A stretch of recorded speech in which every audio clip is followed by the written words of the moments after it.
Assalamualaikum warahmatullahi wabarakatuh. Waalaikumsalam warahmatullahi wabarakatuh.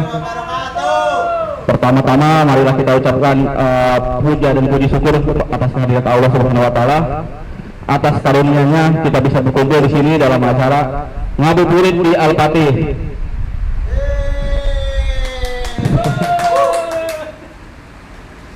Salawat dan salam tak lupa kita haturkan pada junjungan kita Nabi Muhammad SAW serta para sahabatnya, keluarganya, dan semua umatnya.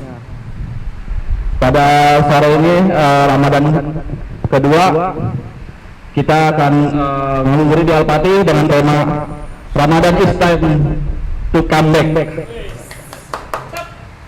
Ya, ini sudah hadir pemateri hari ini yaitu ada Ustadz Asep Suhandi dari Yung Haji Jakbar.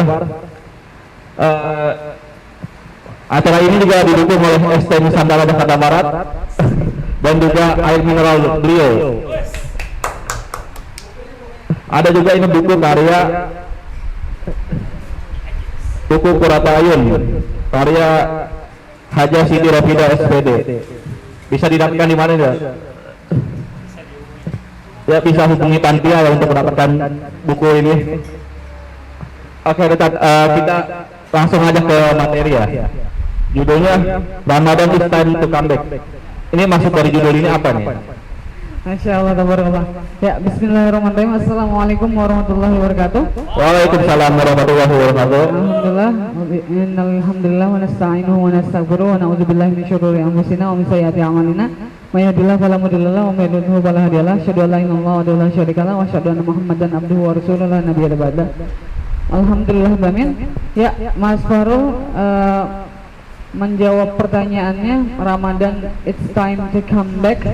Ini sebenarnya adalah satu momen ya, momen yang sangat luar biasa. Satu momen yang sangat luar biasa di mana momen ini teman-teman Mas Farul ini disebutkan dalam Al-Qur'an. Artinya apa? Artinya bagi saya pribadi memaknainya adalah segala sesuatu yang dimention dalam Al-Qur'an maka insya Allah dia akan masuk ke dalam hal-hal yang sangat mulia. Maksudnya apa? Al-Qur'anul Karim. Al-Qur'an kita sepakat Al-Qur'an adalah mukjizat yang Allah Subhanahu wa taala berikan, mukjizat yang sangat mulia. Di mana mukjizat ini bisa bertahan, bahkan sang pemilik mukjizat yaitu Rasulullah SAW ini sudah Allah wafatkan. Di mana mukjizat nabi-nabi yang lain itu hilang begitu nabinya wafat. Dan Al-Qur'an walaupun Rasulullah SAW itu sudah wafat 14 abad yang lalu, tapi mukjizatnya ini selalu tetap ada sampai akhir zaman nanti. Dan apa-apa yang disebutkan dalam Al-Qur'an, dalam mukjizat Rasulullah SAW ini, maka itu ada kemuliaan tersendiri. Contoh apa? Contoh dalam hal ini segala planet yang ada di muka bumi ini, planet yang ada di tata surya ini ada yang sangat spesial. Di antara banyaknya bintang-bintang ada galaksi yang spesial, itu galaksi Bima Sakti, galaksi kita. Di antara planet-planet yang ada di Bima Sakti ada planet yang sangat Allah muliakan, yaitu adalah planet bumi, di mana planet bumi ini satu-satunya yang terdeteksi ada kehidupan. Nah, selanjutnya di dalam bumi ini sendiri ada sekian banyak makhluk yang Allah ciptakan, mulai dari manusia, tumbuh-tumbuhan, dan juga hewan-hewan dan alam semesta yang lainnya. Tapi ada satu hal yang sangat mulia, yaitu manusia. Dan manusia ini ternyata di antara segitu banyaknya manusia ada sekitar 124.000 nabi-nabi yang Allah muliakan, orang-orang yang Allah pilih. Dan di antara 124 itu ada 313 rasul. Dan di antara 313 rasul ada yang Allah kenalkan kepada kita yang sangat mulia, yaitu ada 25 nabi. 25 nabi yang sering kita pelajari mulai dari sekolah ya teman-teman. Dan dari 25 nabi itu ada satu nabi yang superior dari yang lainnya. Satu nabi yang sangat mulia, yang sangat luar biasa dari nabi-nabi yang lainnya, yaitu nabi kita Nabi Muhammad SAW. Dan kenapa Ramadan is come back, it's time to come back? Karena betapa mulianya Allah Subhanahu wa taala memuliakan bulan Ramadan ini, sampai-sampai banyak banget ayat-ayat dan juga hadis-hadis yang berkaitan sama Ramadan. Dan bahkan bagi saya pribadi ini adalah bulan di mana kita itu menemukan fitrah kembali sebagai manusia, di mana kita itu menemukan kembali jati diri kita sebagai muslim. Setelah melewati 11 bulan ke belakang, maka kita kembali lagi seakan-akan seperti fitrah, seperti baru lahir, untuk bisa datang lagi kepada fitrah kita sebagai manusia, yaitu Islam. Karena semua manusia itu kan sudah berjanji ya teman-teman ya, dari alam rahim itu kita sudah berjanji. Bahkan di setiap kali kita sholat, kita sudah berjanji pada Allah Subhanahu wa taala, inna sholati wa nusuki wa mahyaya wa mamati lillahi rabbil alamin. Sungguhnya hidupku, matiku adalah untuk pada Allah Subhanahu wa taala. Dan di Ramadan ini insya Allah adalah satu momen untuk kita kembali lagi ke fitrah kita sebagai manusia yang menghamba hanya kepada Allah Subhanahu wa taala. Gitu Mas Farul. Masya Allah jawabannya dari Ustaz. Panjang ya.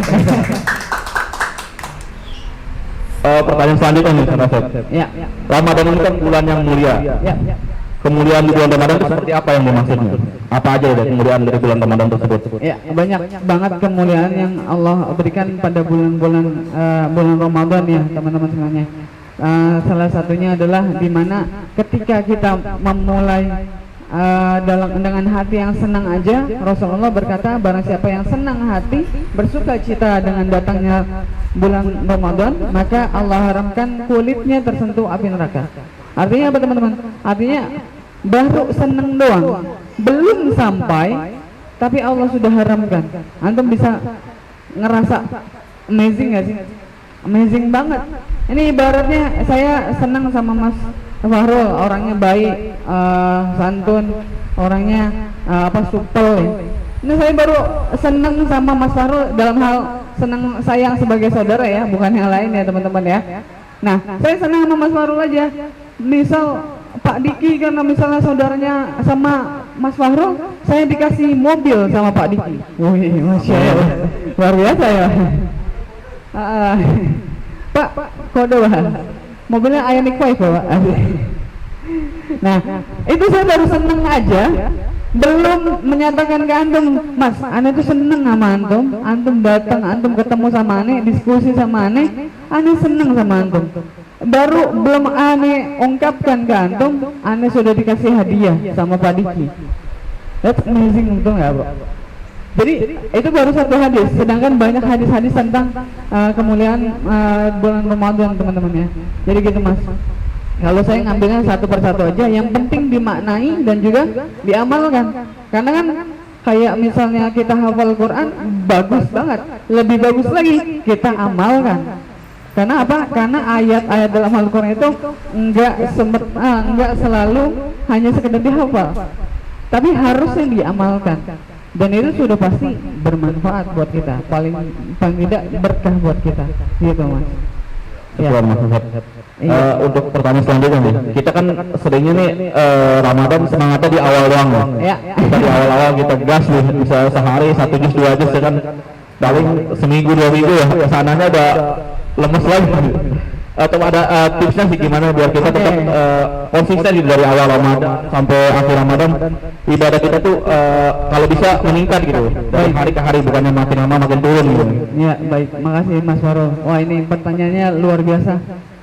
Ini pertanyaan yang sering ditanyakan ya teman-teman ya. Karena apa? Karena memang kayak sejatinya kita tuh kayak yang anak kecil baru, kadang kita tuh kayak anak kecil yang baru dapat mainan baru. Ketika lagi baru-barunya itu mainan masih bagus-bagusnya, kita senang, bahkan dibawa terus setiap hari, mau ke sekolah mau di rumah dibawa terus, bahkan main pun sama teman dibawa terus mainannya. Tapi ada satu ketika ada titik jenuh, betul nggak di sini? Dan bagi saya pribadi, ketika kita menemukan titik jenuh, kembalikan kepada diri kita pertanyaan why, kenapa? Maksudnya apa Mas? Maksudnya adalah kenapa kamu senang sama Ramadan, dan munculkan semua alasan-alasan kenapa kamu senang. Dan bahkan saya pribadi, teman-teman, saya punya saya punya konsep dalam hidup saya itu. Saya pernah membaca ya bukunya Ustadz siapa namanya? Siapa namanya ya? Saya lupa. Pokoknya dalam satu bab itu beliau menuliskan tekan tombol on-nya. Nah, tekan tombol on-nya, beliau mengatakan ketika antum mulai capek, ketika antum mulai jenuh, ketika antum mulai feeling guilty, atau enggak ketika antum merasa udahlah ya, malas udah gitu aja gitu ya. Jadi pokoknya semua antum udah mulai ngedrop down, pencet tombol on nih. Tombol on itu apa mas? Tombol on itu adalah apa-apa yang bisa menyemangati antum. Misal dalam hal ini kayak misalnya dalam hidup deh, kita semua pernah ngerasain sedih, betul? Ngerasain kecewa, derita, pokoknya wah ngedrop banget lah ya. Tapi kalau saya pribadi ketika saya sedih, saya kembalikan lagi kepada ayat Allah. Ayat Allah di surat apa mas? Surat Alam Nashrah. Antum tahu ya? Yang semalam saya baca. Nah, ayat 5 dan ayat 6 itu dua ayat yang sama tapi berulang-ulang. Apa? Antum masih ingat bunyinya? Bunyinya? Antum kan habis Quran. Oh ya, anak kasih dulu ya. Fa inna ma'al usri yusra, inna ma'al usri yusra. Teman-teman semuanya, itu adalah tombol on buat saya. Maksudnya apa mas? Maksudnya ketika saya mulai drop, ketika saya mulai ngerasa ya Allah, saya paling menderita di sedunia deh kayaknya. Ya Allah, saya kok ini nggak ada habis-habisnya masalah segala macam. Si paling menderita gitu. Ya, si paling menderita. Ketika saya udah mulai terbetik seperti itu, saya munculkan kembali ayat itu sebagai tombol on saya. Saya ingat nasihat daripada guru saya. Ternyata ketika kita mempelajari bahasa Arab, dari kalimat al-usri yusra itu ternyata ada yang unik mas. Fa inna ma'al usri yusra, maka sesungguhnya ma'al bersama ya. Ingat, ini kalimatnya ma'al bukan ba'da. Ini Allah keren banget dalam Al-Quran itu menyisipkan kalimat ma'al. Ma'al usri ketika datang bersamaan dengan usri, rasa nggak enak, rasa nggak suka, rasa menderita, segala yang jelek-jelek, segala yang nggak enak-enak, itu Allah bilang apa? Yusron, kemudahan. Dan ada lagi yang menarik mas, pada saat al-usri ternyata pas diteliti itu adalah kalimat tunggal. Atau maksudnya? Maksudnya gimana kalau? Dan yusron ada kalimat jamak. Artinya apa? Ketika Allah memberikan satu tunggal, satu kesedihan, ma'al yusra, Allah bersamain banyak kemudahan. Masya Allah. Masya Allah. Dan saya ketika saya lagi ngedrop teman-teman semuanya, saya ngerasa paling menderita sedunia, saya memunculkan ayat itu kembali untuk jadi mengatakan pada diri saya tahu nggak? Ayat itu bilang kalau lu ngerasain sekarang kesedihan satu, Allah kasih bersamaan dengan kesedihan itu ma'al yusra, ma'al usri yusra, dengan kebaikan, kemudahan yang banyak, jamak. Bisa kebayang, satu kesulitan dikasih banyak kemudahan. Berarti kita kembali lagi ya, mengingat apa sih yang membuat kita semangat ya, sudah berjalan sejauh ini, masa baru kesandung sedikit mau balik lagi nih. Betul. Bahkan kita untuk balik lagi mulai lebih jauh lagi. Betul banget. Bahkan kemenangan sudah di depan mata. Betul. Dan satu lagi Mas Farul. Betul Pak, yang jomblo. Doain ya teman-teman ya, kita aminkan yang kenceng ya. Semoga bulan Syawal Mas Fahrul menghalalkan. Wah, yang amat kayaknya yang mengaminkan. Nonton bayaran nggak orang ada. Masya Allah, luar biasa. Dan satu lagi Mas Fahrul, terkait sama vibe-nya kita mulai melemah makin hari makin ke depan itu dalam Ramadan ya. Itu kenapa? Karena ditimbulkan sama faktor diri kita. Kita harus muhasabah teman-teman semuanya.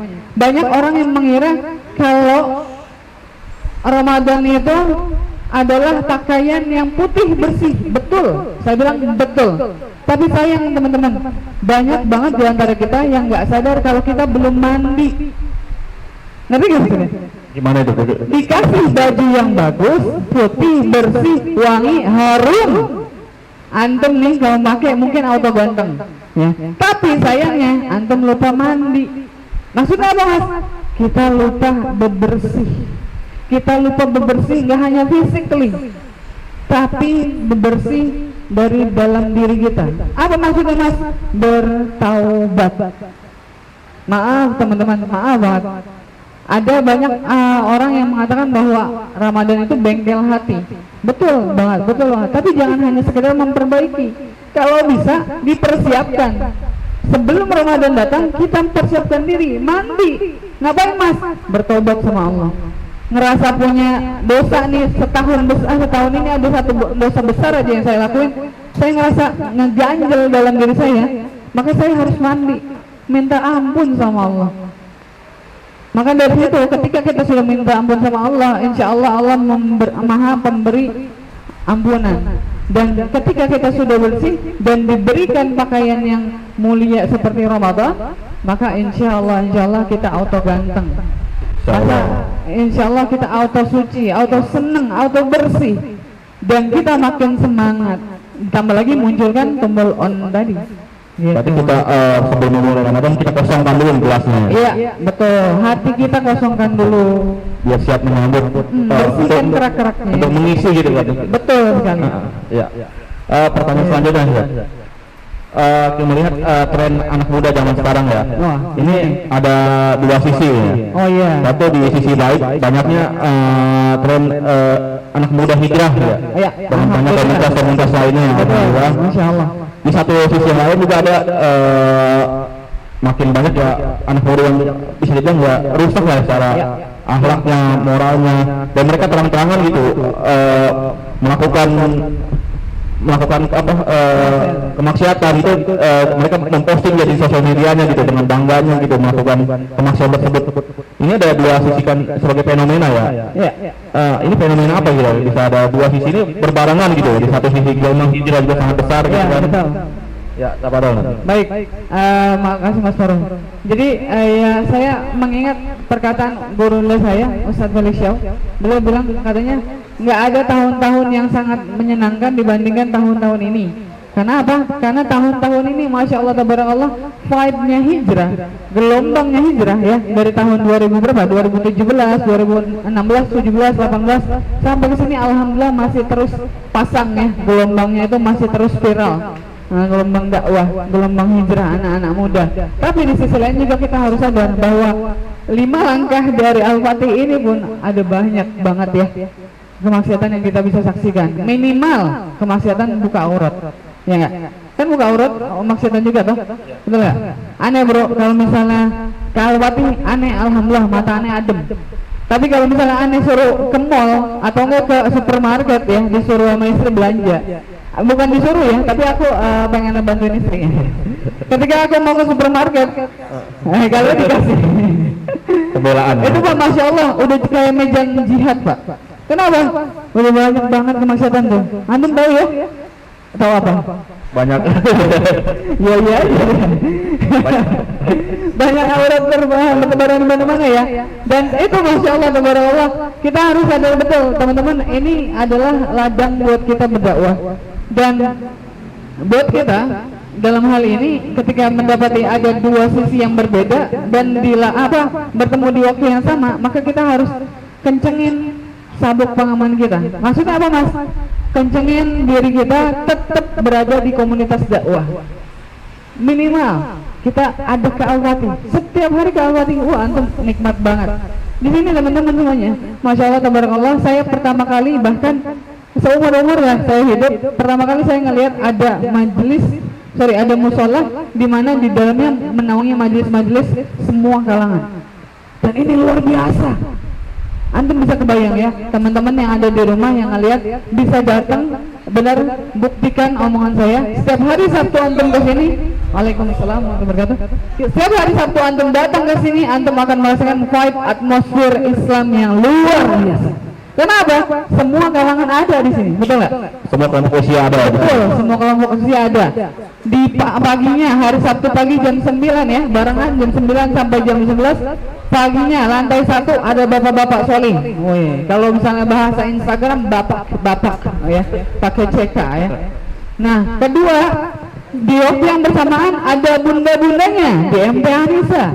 Masya Allah, tabarakallah. Bunda-bundanya juga enggak mau kalah. Mereka pun ngaji juga. Makanya kalau ada emak-emak ngaji itu anugerah ya, bukan musibah. Itu hashtag manusia unik ya.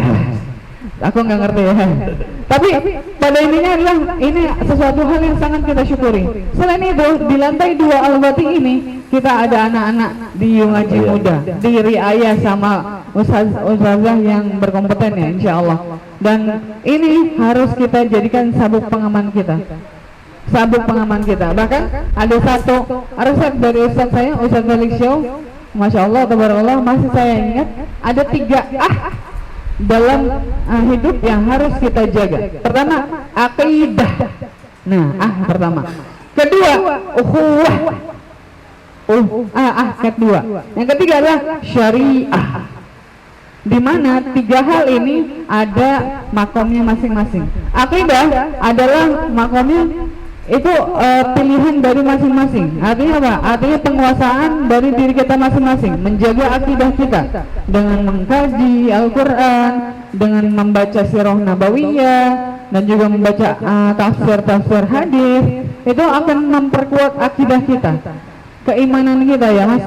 Selanjutnya naik level kedua adalah level komunitas, di mana dari komunitas ini kita bisa lebih mengencangkan lagi ukhuwah Islamiyah, dan ini akan memperkuat akidah yang kita pegang sebelumnya.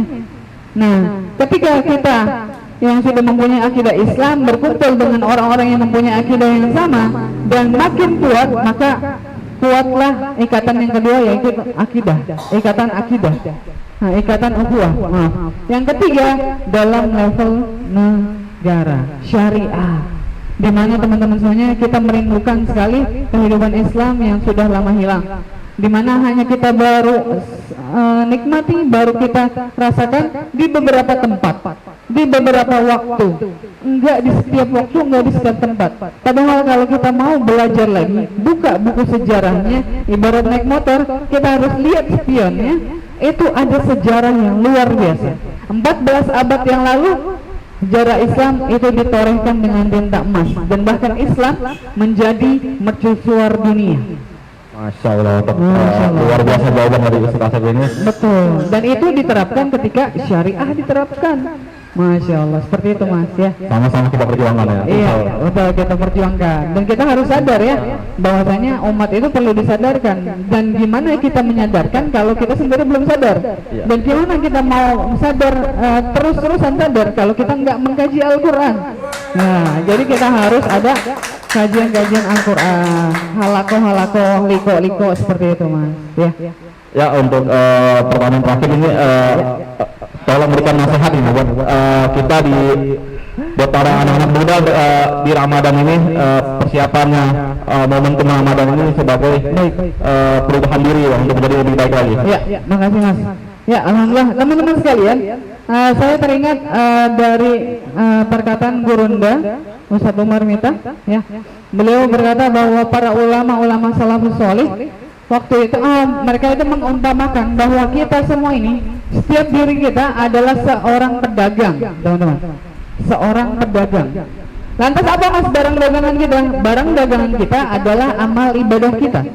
Ya, ingat, kita semua pedagang, dan barang dagangan kita adalah amal ibadah kita. Dan kepada siapa kita berjualan? Menjual produk-produk dagangan kita pada Allah Subhanahu wa taala, sang pemilik alam semesta. Maka yang harus kita perhatikan adalah pertama, persiapan kita untuk memperjualkan dagangan kita. Persiapkan dengan akidah yang kuat. Itu didapat dari mana? Dari ngaji. Setelah itu apa? Kita amalkan. Ya, kita praktekkan apa yang kita kaji, kita praktekkan, jadilah amal ibadah, jadilah produk kita yang kita akan perjualkan pada Allah Subhanahu wa taala. Dan yang paling penting selanjutnya adalah waktu. Dimana teman-teman kita harus sadar betul bahwa setiap jualan itu ada waktunya, betul nggak?